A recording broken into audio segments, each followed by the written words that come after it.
ஜாஃபர் சாதிக்குன்னு ஒருத்தனை உட்கார வச்சு கட்சியில் அயலக பிரிவில் வந்து அவனுக்கு பதவி கொடுத்து அவன் சர்வதேச லெவலில் மெத்து கடத்தினா 2000 கோடிக்கு மேலே அவன் வந்து சம்பாரிச்சான்னு சொல்லி ஆஸ்திரேலியா போன்ற நாடுகளுக்கு கடத்தினான்னு சொல்லி அவர் கைது செய்யப்பட்ட பொழுது அந்த ஜாஃபர் சாதிக்கை அருகிலேயே வைத்து கொண்டிருந்த நீங்கள் உதயநிதி அவர்களுக்கும் தெரியலை, முன்னாள் முதலமைச்சர் ஸ்டாலின் அவர்களுக்கும் தெரியலை, அவன் என்ன செஞ்சான்னு எங்களுக்கு தெரியலன்றீங்க. ஆனால் அவன் கூட தான் இருந்தீங்க.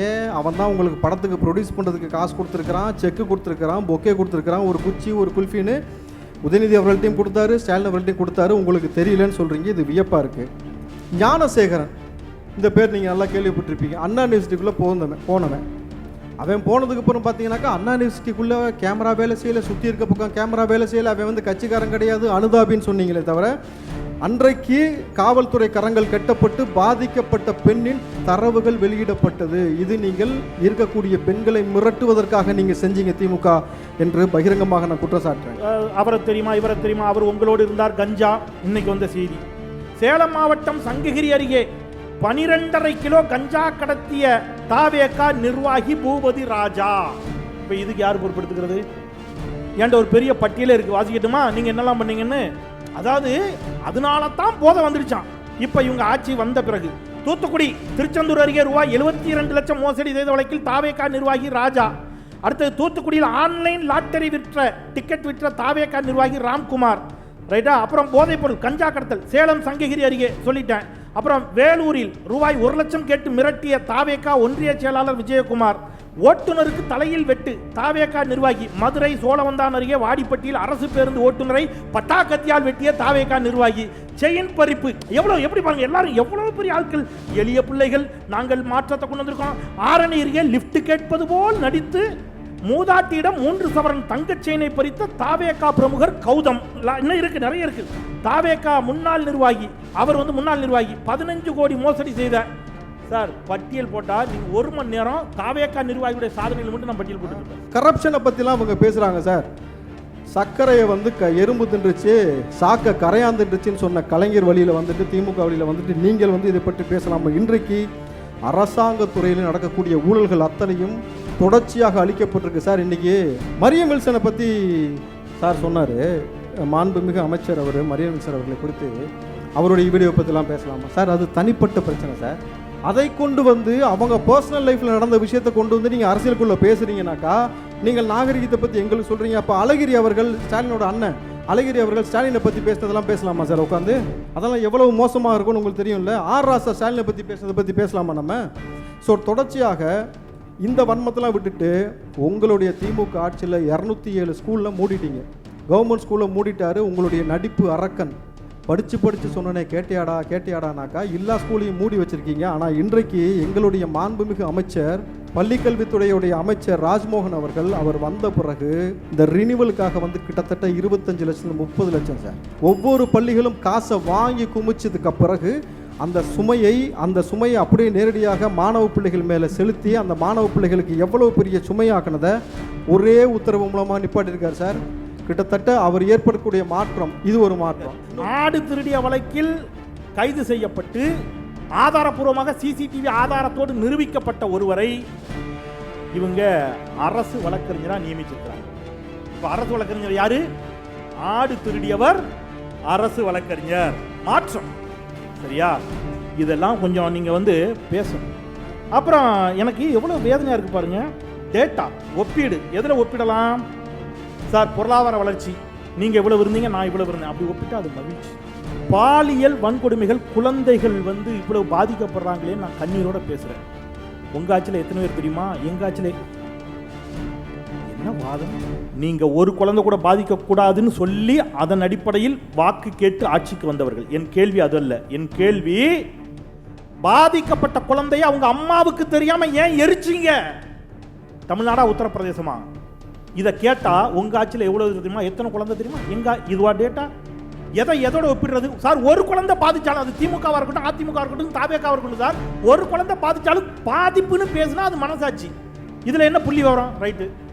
இந்த 50 வருடங்களாக, குறிப்பாக கடந்த 5 வருஷமாக போதையை எந்த அளவுக்கு அதாவது சர்வசாதாரணமாக வளர்த்து வச்சிருக்கீங்க சார். ஸ்கூல் பையன் கையில், ஸ்கூல் பிள்ளைகள் குடிச்சிட்டு கூத்தாடின விஷயத்தை நம்ம பார்க்க முடிஞ்சதுன பொழுது இன்றைக்கு அவ்வளவு மோசமாக இருந்த தமிழ்நாட்டை 50 நாளுக்குள்ளே எல்லாத்தையும் விஷ வச்சா சார் கொல்ல முடியும்?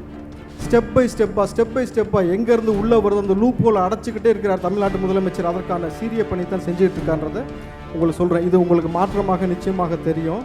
இன்றைக்கி இந்த ஃபெர்டிலிட்டி சென்டர்னு ஒன்று இருக்குல்ல சார், அது வந்ததுக்கு காரணம் யார் சார்? அவங்க தான்.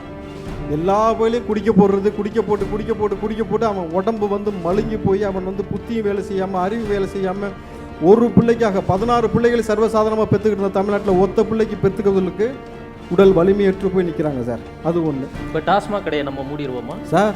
இப்போ வந்தவொடனே 717 50 நாளில் மூடிருக்கோம் சார். நல்ல விஷயம். படிப்படியாக அந்த மக்கள்கிட்ட இருந்து குடியை வந்து அங்கேருந்து அப்புறப்படுத்துவதற்கான வேலையை தான் முதலமைச்சர் செஞ்சுட்டு இருக்காரு தவிர, நிச்சயமாக செய்வார், அதைத்தான் செஞ்சுட்டு இருக்காரு தவிர ஜாஃபர் சாதிக் போலவா கூட வச்சுட்டு உட்காந்துருக்குறோம்? இல்லை சார். அப்புறம் அப்துல் கலாமை பற்றி பேசிய ஒரு வார்த்தையெல்லாம் அவர் செந்தில்வேல் அவர்கள் சொன்னார். கலாம் என்றால், அதாவது 2வது முறை அவர் ஜனாதிபதியாக அப்துல் கலாமை ஆக்கலாம் சொல்லி எல்லாரும் பரிந்துரை செய்ய பொழுது கலைஞர் கருணாநிதி அவர்கள் சொன்ன வார்த்தை, கலாம் என்றால் கலகம் என்று பொருள். ஏதோ ஒரு மொழியில் கலாம்னா கலகம்னு பொருள் இருக்கிறது. அப்போ எவ்வளவு வன்மத்தோடு இவர் வந்து கலாம் என்றால் கலகம் என்று பொருள்ன்றாரா? கரப்ஷனை பற்றிலாம் அவங்க பேசுகிறாங்க சார். சர்க்கரையை வந்து எறும்பு தின்றுச்சு, சாக்க கரையான் தின்றுச்சுன்னு சொன்ன கலைஞர் வழியில் வந்துட்டு திமுக வழியில் வந்துட்டு நீங்கள் வந்து இதை பற்றி பேசலாமா? இன்றைக்கு அரசாங்கத்துறையில் நடக்கக்கூடிய ஊழல்கள் அத்தனையும் தொடர்ச்சியாக அளிக்கப்பட்டிருக்கு சார். இன்றைக்கி மரியம் வில்சனை பற்றி சார் சொன்னார், மாண்புமிகு அமைச்சர் அவர் மரியம் வில்சன் அவர்களை குறித்து அவருடைய வீடியோ பற்றிலாம் பேசலாமா சார்? அது தனிப்பட்ட பிரச்சனை சார். அதை கொண்டு வந்து அவங்க பர்சனல் லைஃப்பில் நடந்த விஷயத்தை கொண்டு வந்து நீங்கள் அரசியலுக்குள்ளே பேசுகிறீங்கனாக்கா நீங்கள் நாகரிகத்தை பற்றி எங்களுக்கு சொல்கிறீங்க. அப்போ அழகிரி அவர்கள், ஸ்டாலினோட அண்ணன் அழகிரி அவர்கள் ஸ்டாலினை பற்றி பேசுனதெல்லாம் பேசலாமா சார் உட்காந்து? அதெல்லாம் எவ்வளவு மோசமாக இருக்கும்னு உங்களுக்கு தெரியும்ல. ஆர் ராசா ஸ்டாலினை பற்றி பேசுனதை பற்றி பேசலாமா நம்ம? ஸோ தொடர்ச்சியாக இந்த வன்மத்தெல்லாம் விட்டுட்டு உங்களுடைய திமுக ஆட்சியில் 207 ஸ்கூலில் மூடிட்டீங்க. கவர்மெண்ட் ஸ்கூலில் மூடிட்டாரு உங்களுடைய நடிப்பு அரக்கன். படித்து சொன்னனே கேட்டியாடானாக்கா எல்லா ஸ்கூலையும் மூடி வச்சுருக்கீங்க. ஆனால் இன்றைக்கு எங்களுடைய மாண்புமிகு அமைச்சர், பள்ளிக்கல்வித்துறையுடைய அமைச்சர் ராஜ்மோகன் அவர்கள், அவர் வந்த பிறகு இந்த ரினிவலுக்காக வந்து கிட்டத்தட்ட 25 லட்சம் 30 லட்சம் சார், ஒவ்வொரு பள்ளிகளும் காசை வாங்கி குமிச்சதுக்கு பிறகு அந்த சுமையை அப்படியே நேரடியாக மாணவ பிள்ளைகள் மேலே செலுத்தி அந்த மாணவ பிள்ளைகளுக்கு எவ்வளோ பெரிய சுமையாக்குனதை ஒரே உத்தரவு மூலமாக நிப்பாட்டியிருக்கார் சார். கிட்டத்தட்ட அவர் ஏற்படக்கூடிய மாற்றம் இது ஒரு மாற்றம். பாலியல் குற்றச்சாட்டு பத்தி சொன்னீங்களே, எங்கள் தளபதி ஆட்சியில் எப்படினாலும் நடவடிக்கை எடுப்பார். என்ன நடவடிக்கை எடுத்தாரு?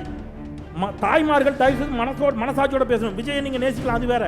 நான் விஜயை கூட குற்றம் சாட்டல, மனசாட்சியோட பேசுங்க.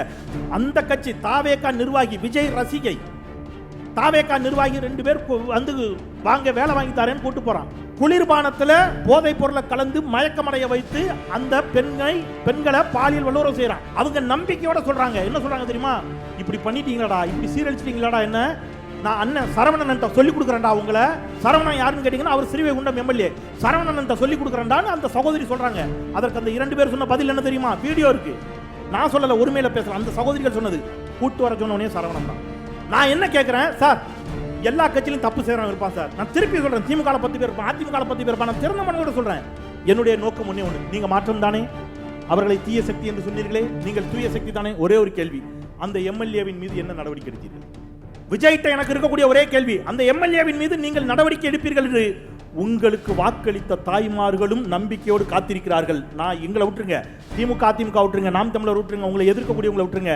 உங்களுக்கு வாக்களித்த தாய்மார்களுக்கு நீங்கள் உள்ளபடியே மனசாட்சியோடு நேர்மையோடு நடப்பீர்கள் என்று சொன்னால், கடந்த ஆட்சி காலங்களில் நடந்த தவறுகளை நான் செய்ய மாட்டேன் என்று நீங்கள் செய்வீர்கள் என்று சொன்னால் அந்த எம்எல்ஏ மீது நடவடிக்கை எடுக்கணும். மாறா நீங்க என்ன பண்ணீங்க?